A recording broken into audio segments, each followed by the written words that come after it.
नमस्कार UP police के साथियों। तो आपकी तैयारी कैसी चल रही है ज़रूर कमेंट में बताइएगा। और इसमें आज हम बात करेंगे 28 जनवरी 2019 का जो पेपर हुआ था। 28 जनवरी 2019 का ये सॉल्यूशन पेपर है, ठीक है, सॉल्व पेपर है। और हिंदी में आपको कैसे प्रश्न देखने को मिलते हैं ये भी आपको इसमें पता चल जाएगा, क्योंकि धीरे धीरे पैटर्न चेंज होता है। तो इससे पहले हमने 2018 के करा दिए हैं हिंदी के practice set, sorry previous year. तो इसमें हम जो नेक्स्ट है 2019 का वो भी मैं आपको करा रहा हूँ।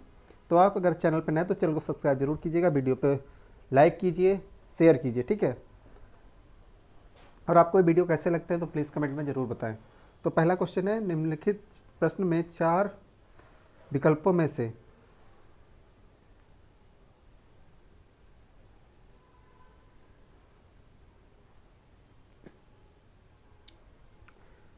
विकल्प का चयन करें जो रेखांकित शब्दों का सही अव्यय के विवरण। तो अव्यय के प्रकार यहाँ पे पूछे, अव्यय 4 प्रकार के होते हैं, ठीक है। तो ये कौन सा अव्यय है? क्या समुच्चय बोधक अव्यय है? नहीं, है ना, जुड़ने की बात हो ही नहीं रही है। विस्मयाद बोधक होते, विस्मयाद बोधक तो एक चिन्ह लगा होता है, ठीक है। अरे अरे इस टाइप के आते हैं ना विस्मयाद बोधक अव्यय। तो ये कौन सा है? संबंध बोधक अव्यय, ठीक है। इसका आंसर हो जाएगा ऑप्शन नंबर सी। ओके, चलते आगे। नेक्स्ट क्वेश्चन है हमारा, निम्नलिखित में से 4 विकल्प से उस सही विकल्प का चयन करें जो अशुद्ध के शुद्ध रूप। यहाँ से जो लिखा है ये शुद्ध है, इसका शुद्ध रूप क्या होगा? तो मैं गांव जाना है, ये तो गलत है ना। इन सेंटेंस को आप बोल के प्रैक्टिस कीजिए तो आपको लगेगा क्या व्यावहारिक है। जो व्यावहारिक है वही सही है, ठीक, क्योंकि हिंदी वही है जो व्यावहारिक भाषा में हम इस्तेमाल करते हैं, ठीक है।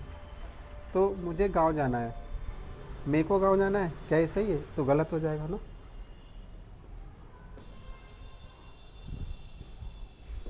और यहाँ पे लिखा है मेरे को गांव जाना है, ठीक है। तो ये क्या हो जाएगा? गलत, ये भी हो जाएगा। तो क्या हो जाएगा सही? मुझे ये आपने सर्वनाम का चैप्टर जो मैंने पढ़ाया, अगर आपने वो पढ़ा है तो आपकी काफ़ी हेल्प मिलेगी इन क्वेश्चन को करने में, ठीक है। सर्वनाम से रिलेटेड जितने भी क्वेश्चन है इसमें सारे के सारे मैंने इसमें कवर किए हुए हैं। तो नेक्स्ट क्वेश्चन है, छंद में प्रयुक्त अक्षर को क्या कहते हैं? क्या कहते हैं आइए देखते हैं। अगर आपको इन क्वेश्चन का आंसर पता है तो प्लीज़ कमेंट जरूर करें। व्यंजन नहीं, ये तो व्यंजन तो नहीं होता है। स्वर व्यंजन किसके होते हैं? वर्णमाला के वेद होते हैं, ठीक है। ऑप्शन नंबर बी चरण, सी मात्रा और डी वर्ण। तो वर्ण भी वर्णमाला में आता है, तो इसमें क्या यूज होता है? मात्रा। कहते हैं ना लघु और गुरु, जो सेंटेंस लिखा जाता है उसमें लघु और गुरु होते हैं ना। क्या होते हैं? लघु और गुरु। तो उसको कैसे डिफाइन करते हैं, कौन सा छंद है, ठीक है। तो मात्राएं होती हैं, है ना, लघु की ये होती है और दीर्घ की क्या होती है। तो आंसर क्या हो जाएगा? Option number C. सॉरी। तो अगला क्वेश्चन हमारा, अगर आपको वीडियो पसंद है प्लीज़ चैनल को सब्सक्राइब जरूर करें, इससे हमें मोटिवेशन मिलता है और जो मैं कर रहा हूँ वो कितना सही है, कितने आपके लिए कितना हेल्पफुल है, तो ज़रूर कमेंट करें। 118वां क्वेश्चन है, सॉरी यहाँ पे 117वां में आपको करा देते हैं।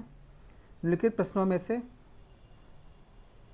उस विकल्प का चयन करें जो दिए गए मुहावरे का अर्थ वाला है। लोहा मानना, मैं उसका लोहा मानता हूँ, क्या मतलब? उसका प्रभाव मानता हूँ, ठीक है। मूर्ख बनाना नहीं होता है, हार मानना नहीं होता है, लाभ होना नहीं होता है, ठीक है, प्रभाव मानना। Okay, option number B. फल रसों का राजा किस रस को कहा जाता है? करुण रस नहीं होता है, हास्य रस नहीं होता है, वीर रस नहीं होता, क्या हो जाता है? श्रृंगार रस। ऑप्शन नंबर बी आपका सही हो जाएगा। यहाँ पे क्या हो जाएगा? Option number B. ओके, अगला क्वेश्चन है, निम्नलिखित में से 4 विकल्प से उस सही विकल्प का चयन करें जो निर्देशानुसार वाक्य की परिवर्तन है। तो ये सेंटेंस से इसको किस में बदलना है? कर्मवाच्य में बदलना है, ठीक है। आप इस किताब को पढ़े हैं तो कर्त, ये भी क्या है? कर्तृवाच्य, ठीक है, कर्तृवाच्य। लेकिन जब हम किसी चीज को कर्मवाच्य या भाववाच्य में बदलते हैं, ठीक है, भाववाच्य में बदलते हैं तो उसमें क्या आ जाता है? वर्ड द्वारा जरूर आता है, ठीक है। मेरे द्वारा ऐसा किया गया, ठीक है। अगर मैं इसमें बोलूं मैंने खाया, ठीक है, तो ये क्या आ जाएगा? कर्तृवाच्य। तो अगर मैं कह दूं मेरे द्वारा खाया गया तो हो जाएगा कर्मवाच्य, ठीक है। तो यहाँ पे द्वारा आपको देखना है, द्वारा जहाँ पे लगा होगा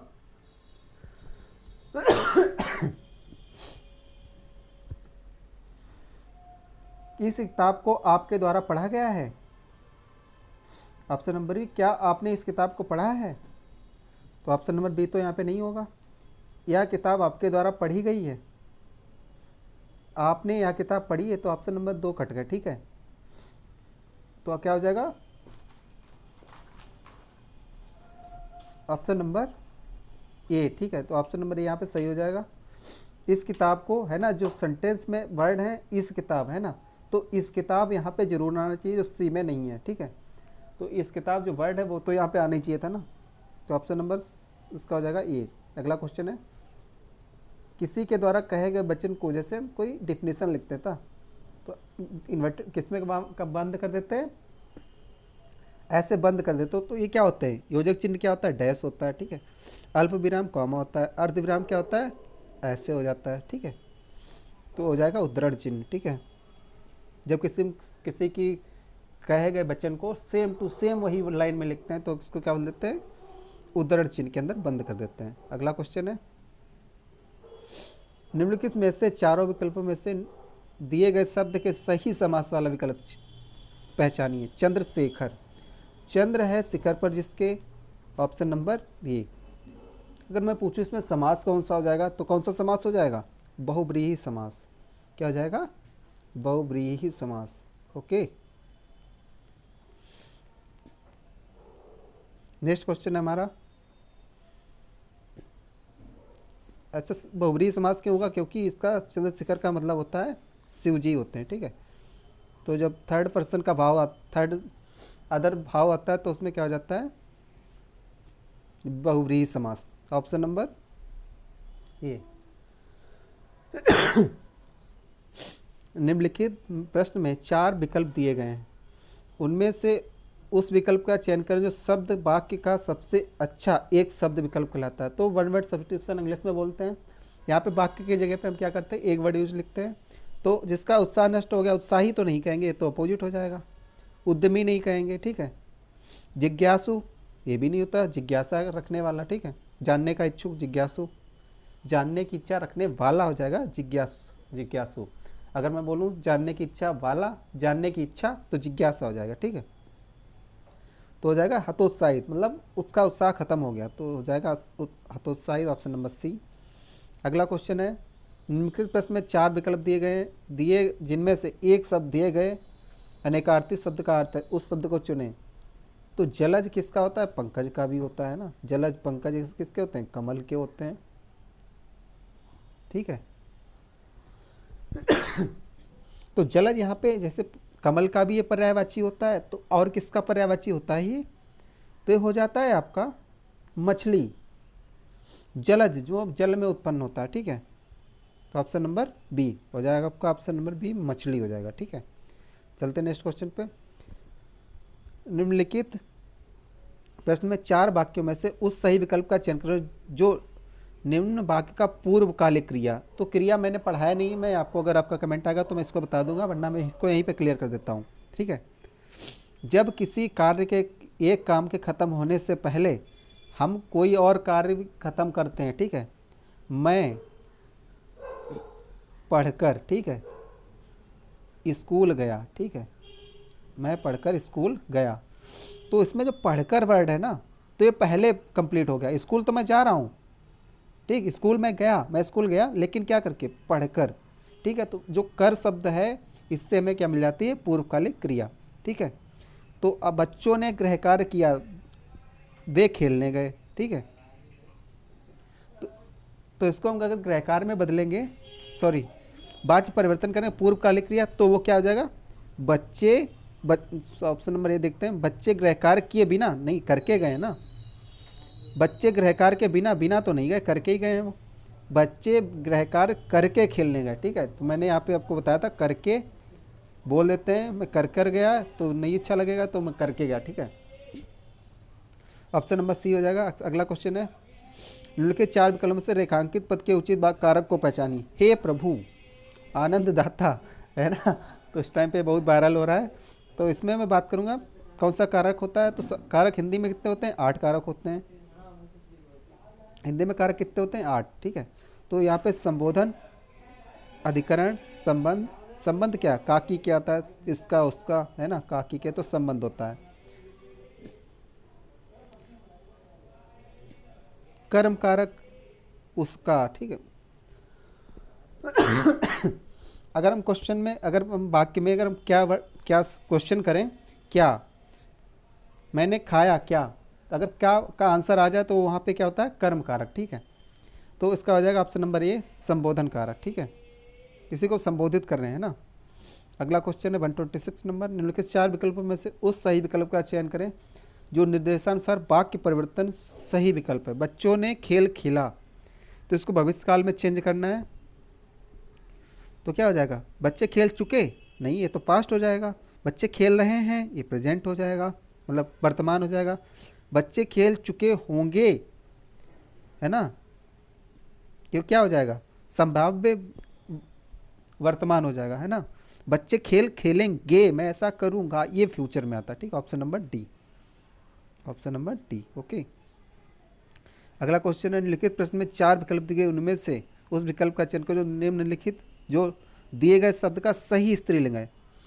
तो राजपुताइन, राजपुतानी, रजपुताइन, ये तो गलत हो गया। राजपुत्री नहीं, राजपूती नहीं, तो क्या हो जाएगा, राजपुतानी, ठीक है। Option number A.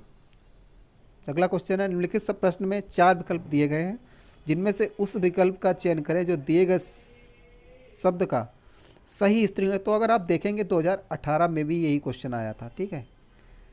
ये कुछ क्वेश्चन होते हैं जो रिपीट हो जाते हैं, इसीलिए मैं कहूँगा आप सारे के सारा पूरा वीडियो देखिए, हो सकता है कौन सा क्वेश्चन आपका पेपर में रिपीट हो जाए और आप उसको अच्छे से कर पाएँ, ठीक है। तो आ जाएगा तपस्विन, नहीं होता है।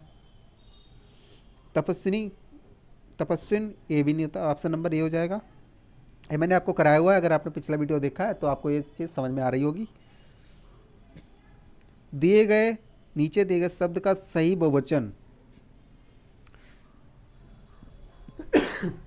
तो मैं आपको बहुवचन के लिए एक ही चीज़ कहूँगा, आप कोई वर्ड उठाइए, जैसे मैं तलवार है ना, अकारांत है, ठीक है, छोटा आग लास्ट में निकलता है, छोटा निकलता है ना, अरे सॉरी, छोटा निकलता है ना, तो हम क्या कर सकते हैं, इसकी जगह पर लहर वर्ड यूज कर सकते हैं, हाँ बिल्कुल यूज कर सकते हैं। तो लहर का प्लूरल क्या, बहुवचन क्या होगा, लहरें ही तो हम बोलेंगे, ठीक है ना।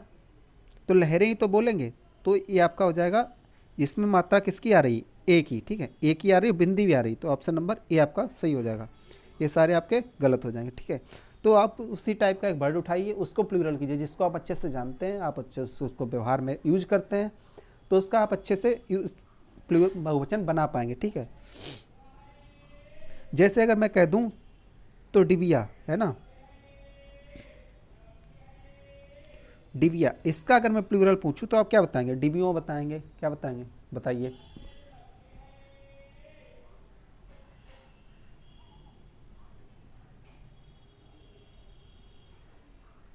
चलिए इसको कमेंट में बताइएगा, मैं आपको लास्ट में इसका आंसर बता दूंगा, डिबिया का प्लूरल क्या होगा, ठीक है। हाथ व दीर्घ किन के प्रकार हैं, तो ये किसके होते हैं, पहली बात तो वर्णमाला आपको पढ़नी पड़ेगी, है ना। वर्णमाला, वर्णमाला में कौन कौन से होते हैं, स्वर होते हैं, व्यंजन होते हैं, स्वर होते हैं, व्यंजन होते हैं, ठीक है। तो व्यंजन कितने होते हैं, मूल रूप से 33 होते हैं, ठीक है। ये स्वर कितने होते हैं, हिंदी में 11 स्वर होते हैं। तो स्वर के जब टाइप हम पढ़ते हैं तो हास्य स्वर, हास्य स्वर, दीर्घ स्वर और संयुक्त स्वर होते हैं। तो ये किसका वर्ण है, तो स्वर और दीर्घ किसके प्रकार हैं, स्वर के प्रकार हैं, ठीक है। व्यंजन कितने होते हैं, जैसे हम बोलते हैं स्पर्शी व्यंजन, ठीक है, स्पर्शी व्यंजन, ठीक है। अंतस्थ व्यंजन, तो ये किसके प्रकार हैं, सॉरी इस टाइम पे आपको थोड़ी दिक्कत हो रही होगी। अंतस्थ व्यंजन, तो ये किसके प्रकार हो जाते हैं, व्यंजन के प्रकार हो जाते हैं। मिलते हैं अगले क्वेश्चन पे, नेक्स्ट क्वेश्चन पे। नेक्स्ट क्वेश्चन है हमारा,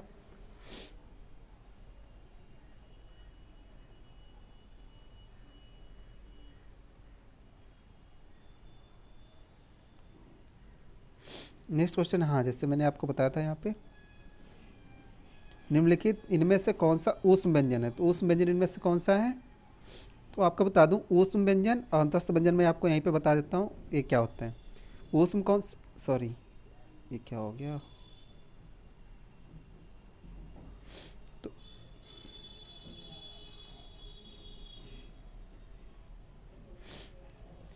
इनमें से कौन सा ऊष्म व्यंजन है, ठीक है। तो ऊष्म व्यंजन इनमें से कौन सा है, तो जितने सा सा और हा ये कौन से होते हैं, ऊष्म होते हैं, ठीक है। तो अंतस्थ मैं आपको यहीं पे बता देता हूँ, अंतस्थ अंतस्थ होते हैं या, रा, ला, वा, ठीक है। ये अंतस्थ व्यंजन होते हैं, इनमें से भी हम डिवीजन करते हैं, या और वा क्या होते हैं, ये हो जाते हैं अर्धस्वर, ठीक है। क्या हो जाते हैं, अर्धस्वर, ठीक है, अर्धस्वर। ला क्या हो जाता है, लुंठित, लुंठित क्या बोलते हैं, रा होता है, ठीक है। पार्श्विक, पार्श्विक क्या हो जाता है, ला, ठीक है। तो आप अगर आपको नोट्स बनाना तो आप ये छोटी छोटी चीज़ें नोट करते रहिए इस प्रैक्टिस सेट के माध्यम से। तो क्या हो जाएगा, ऑप्शन नंबर सी आपका सही हो जाएगा, ऊष्म। अगला क्वेश्चन है,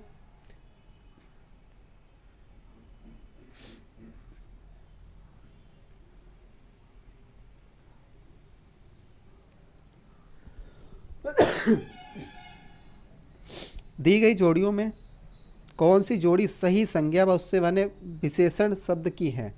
तो आपका प्रेम प्यार, ये तो वो हो गया, पर्यायवाची हो गया। सुख दुख विलोम शब्द हो गए। स्वर्ण सोना ये क्या हो जाएगा, है ना, स्वर्ण सोना क्या हो जाएगा, पर्यायवाची हो जाएगा। तो पक्ष और पाच्य किसमें क्या लगा, इक प्रत्यय लगता है, ठीक है। अब जब भी इक प्रत्यय लगता है तो जो पहला अक्षर होता है ना उसको हम बड़ा कर देते हैं, ठीक है। ओके, तो मिलते हैं, जैसे पा यहाँ पे छोटा तो इसको हम कोई भी वर्ड आएगा अगर एक प्रत्यय जुड़ेगा तो उसका पहला वर्ड, जैसे सप्ताह होता है ना, सप्ताह, तो इसका जब हम एक प्रत्यय साप्ताहिक लिखते हैं तो सा बड़ा हो जाता है, ठीक है, साप्ताहिक, ऐसे सही होता है, ठीक है। ये भी एरर में पूछ लेता है, तो मैंने आपको यहीं पे क्लियर कर दिया, एक प्रत्यय जहाँ पे लगेगा वहाँ पे क्या हो जाएगा, पहला ऑप्शन इसका सही हो जाएगा। सर्वनाम वाले वाक्यों में लिंग का पता कैसे चलता है, जैसे मैंने बोला वह जाता है, ठीक है, और मैंने बोला वह जाती है, तो आप वह जाती है, वह जाती है, तो आप कैसे बताएंगे कि इनमें से लिंग कौन सा वाक्य स्त्रीलिंग है कौन सा पुल्लिंग है। तो जाता जो क्रिया है ना, जाति जो क्रिया, इससे तो हम पहचान रहे हैं, वह जाता है तो लड़का होगा, वह जाती है तो लड़की होगी, है ना। तो किससे पहचानते हैं, क्रिया से पहचानते हैं। ऑप्शन नंबर ये आपका सही हो जाएगा, बिल्कुल सही। जायसी द्वारा रचित प्रसिद्ध रचना कौन सी है, तो ये मुझे लगता है सबको पता होगा, पद्मावत इनकी एक रचना है। और मिलते हैं क्वेश्चन पे, भारत दुर्दशा निम्नलिखित में से किस लेखक द्वारा रचित उपन्यास है। तो ऑप्शन नंबर डी आपका सही हो जाएगा, भारतेंदु हरिश्चंद्र जी का है। ओके, तो आपने पढ़ा भी होगा शायद, एक तो 6 to 8 में शायद पढ़ती है, मैंने एक बार पढ़ी थी। तो ऑप्शन नंबर डी हो जाएगा। चिदम्बरा, उत्तरा, काला और बूढ़ा चांद पल्लव किसकी रचना है, तो किसकी है ये, सुमित्रा नंदन पंत की। चिदम्बरा के लिए इनको पुरस्कार भी एक दिया गया था, मैं किसी वीडियो में करा दूंगा उसको, ठीक है। अगला क्वेश्चन है, सर्वेश्वर दयाल सक्सेना को किस रचना के लिए साहित्य अकादमी पुरस्कार दिया गया। तो किसका हो जाएगा, ऑप्शन नंबर ये, खूंटियों पर टंगे लोग। आपको याद रखना, काफ़ी बार पूछा गया क्वेश्चन है ये, सर्वेश्वर दयाल सक्सेना को किस रचना के लिए साहित्य अकादमी पुरस्कार दिया गया, खूंटियों पर टंगे लोग। ओके, अगला क्वेश्चन है हमारा, फिर आपका जाता है ये गद्यांश आ जाता है। तो गद्यांश को आपको पढ़ना पड़ेगा, ठीक है। फिलहाल मैं कोशिश करता हूँ इसको सॉल्व कराने की। तो इसको आपको करने का एक ही तरीका है, क्वेश्चन पढ़िए, क्वेश्चन को उसको ढूंढिए, किष्किंधा का भाग किसके अंतर्गत था। तो अगर आप ढूंढेंगे तो यहाँ पे आपको मिल जाएगा, किष्किंधा का भाग किसके अंदर में था, ठीक है। तो आप इसको ढूंढिए, इसमें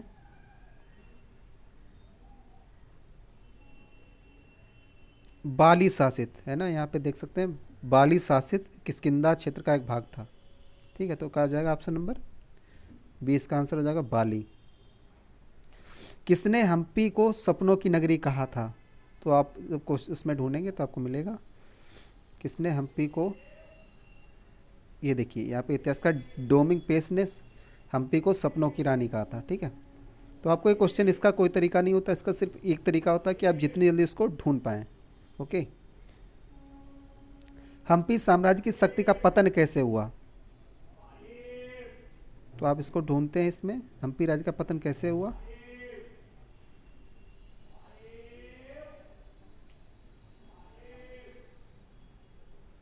ये है अपने शक्ति का ब्राह्मणी विजयनगर का सम्राट, परंतु इस साम्राज्य का पड़ोसी राज्यों के संग संयुक्त आक्रमण से आरंभ हुआ। ठीक है, पतन कैसे आरंभ हुआ, संयुक्त आक्रमण से,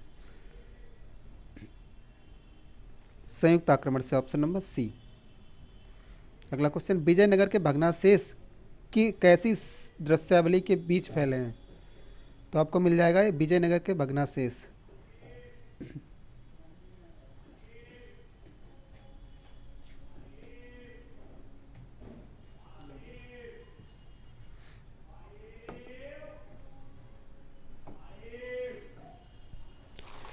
तो क्या था क्वेश्चन हमारा, विजयनगर के भग्नाशेष किस शैली में बने हुए हैं। ठीक है, तो इसको हम ढूंढते हैं, कोशिश करते हैं। यहाँ पे नहीं है,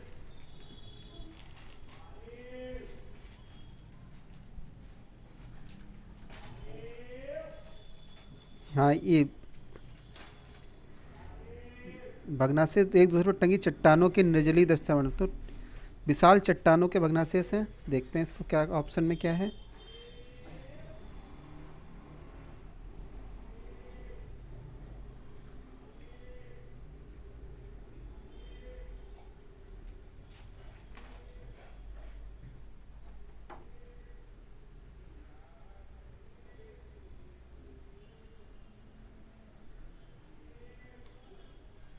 तो चलिए आप इस चैप्टर को, इस पूरे पैसेज को पढ़िएगा, वरना वीडियो बहुत लंबा हो जाएगा, फिर आप कहेंगे कि वीडियो लंबे बहुत है ना, आपका मन नहीं करेगा देखना। तो आप इस क्वेश्चन को खुद से ढूंढिएगा इसमें, मैं इसको इतनी देर रोक दिया हूँ इस पर कि आप पैसेज इसको पढ़ पाए रोक के। ठीक है, तो चलते हैं अपने नेक्स्ट क्वेश्चन पे। नेक्स्ट क्वेश्चन हमारा क्या है, विरूपाक्ष का समानार्थी शब्द पहचानिए। क्या हो जाएगा ऑप्शन नंबर सी, गुस्सैल स्वभाव वाला। ठीक है, तो विरूपाक्ष किसको कहा गया, इसमें शिव जी को कहा गया। शिव का जी रूप है उसको क्या कहा गया, विरूपाक्ष। ठीक है, पेपर आप इसको पैसेज को पढ़िएगा जो गद्यांश है उसमें आपको मिल जाएगा। निम्नलिखित प्रश्न में 4 विकल्पों में से उस सही विकल्प का चयन करें जो दिए गए पद के उचित अलंकार का सबसे अच्छा विकल्प है। ये अभी आप अगर अपने एग्जाम दिया EMRS का, EMRS JSA का, तो सेम क्वेश्चन वहाँ पूछा गया है। तो कुछ टाइप हैं जो हमेशा ही क्वेश्चन रिपीट होते रहते हैं। ठीक है, तो ऑप्शन नंबर हो जाएगा इसका यमक अलंकार। ठीक है, तो जो अगर कोई वर्ड 2 बार आए और उसका अर्थ भिन्न होने, जैसे कनक, कनक आपने बहुत ही प्रसिद्ध एग्जाम्पल है। कनक मीन्स होता है सोना, और कनक मीन्स क्या होता है, धतूरा। तो ये तरीका ठीक है इसको रटने का, कनक कनक, यमक यमक। ठीक है, तो यमक में क्या होता है, यहाँ पे घटा एक बार मतलब क्या, कम हुआ।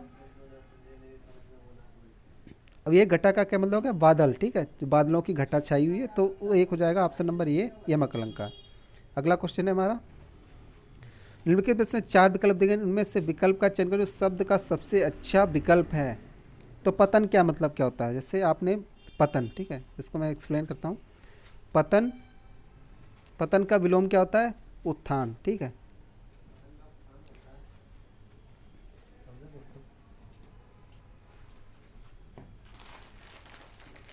क्या होता है, पतन का विलोम क्या होता है, उत्थान। ठीक है, तो उत्थान का मतलब होता है उठना, और पतन का मतलब क्या होता है, गिरना। ठीक है, ऑप्शन नंबर बी आपका सही हो जाएगा। अगला क्वेश्चन है हमारा, निम्नलिखित प्रश्न में 4 विकल्पों में से उस विकल्प का चयन करें जो दिए गए शब्द का सही समान अर्थ वाला है। तो नाश का अर्थ क्या होगा, उत्कर्ष तो नहीं होगा, उत्थान का भी मैंने बताया तो आपका ये भी नहीं होगा, नवीन भी नहीं होगा, क्या हो जाएगा, तबाही, है ना। नाश हो गया, सर्वनाश, तबाही, उसका वो हो जाएगा पर्यायवाची। निम्नलिखित प्रश्न में 4 विकल्प में से उस विकल्प का चयन करें जो सही विकल्प उपसर्ग के शब्द के अंतर लगते हैं। उपसर्ग से पहले क्या, उपसर्ग कहाँ आते हैं, शब्द के पहले आते हैं या बाद में आते हैं। उपसर्ग शब्द से क्या होता है, पहले आते हैं। जैसे अगर मैं पूछ लूँ आपसे हिंदी में उपसर्ग कितने हैं, तो हिंदी में उपसर्ग कितने हैं, 10। ठीक है, हिंदी में 10 हैं, हिंदी में उपसर्ग कितने हैं, 10 हैं। संस्कृत में कितने हैं? संस्कृत में उपसर्ग हैं 22। ये क्वेश्चन कई बार पूछा गया क्वेश्चन, इसको याद रखना।